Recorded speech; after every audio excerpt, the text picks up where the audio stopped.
نمایندگی بانک ملی در خوجند میگوید به زودی در نزدیکی گذرگاه‌های مرزی نقطه‌های مبادله اسعار باز خواهد کرد. نبودن نقطه‌های مبادله اسعار در نزد گذرگاه‌های مرزی و کمبود آن در شهر و نواحی ساکنان و مهمانان را در بسیار حالت‌ها و مشکل روبرو کرده است. در نمایندگی بانک ملی گفتند که از بس که صرافی‌ها مستقلانه نمی‌توانند عمل کنند، این کار بر دوش تشکیلات قرضدهی خواهد افتاد. نوروز ولیف رئیس نمایندگی بانک ملی در خوجند گفت: ما می‌بینیم که در بسیار بازارهای نزد سرحدی در گذرگاه‌ها و مرکزهای خدمت رسان نیستند. ما این حدودها رو این نقطه رو هم شنیده کردیم. ما با تشکیلات قرضی ولایت سپارش می‌دیم. اگر نشه با انیق می‌کنیم معین می‌کنیم که باید در کجا چنین مرکزهای خدمت رسانی بشه. به گفته جناب ولیف نه تنها ساکنان کشور بلکه مهمانانی که توسط گذرگاه‌های نقلیاتی از قلمرو ازبکستان و قرقیزستان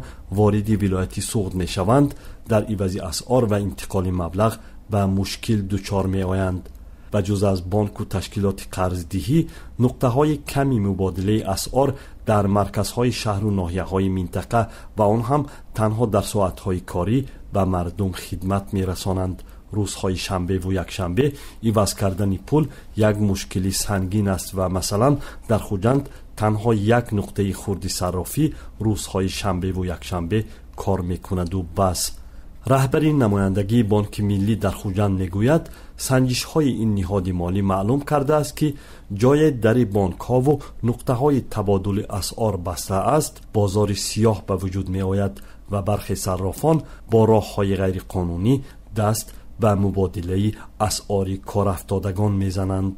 مصاحبم افزود زیاد و فعال کردن مرکزهای خدمت رسانی و نقطه های مبادله اسعار باعث می شود شهروندان خارجی بدون مشکل پولهایشان را عوض کنند. مناسبت‌های ما نه تنها با قرقیزستان با ازبکستان هم گرم می‌شود، معتدل می‌شود و همین سبب ما با همین تشکیلات قرضی سپارش دادیم و نقشه چاربینی کردیم که در همه گذرگاه‌های سرحدی باید مرکزهای خدمت‌رسانی بانکی باشد.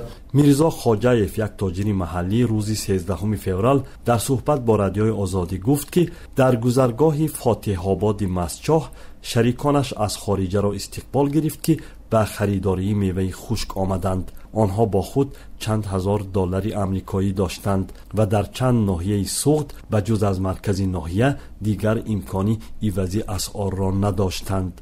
مصاحبم میگوید باز شدن نقطه های عوضی اسعار در نزد گذرگاه ها و بازارهای نزدی مرزی بهترین کار برای جلب تاجران و سیاحان خارجی خواهد بود.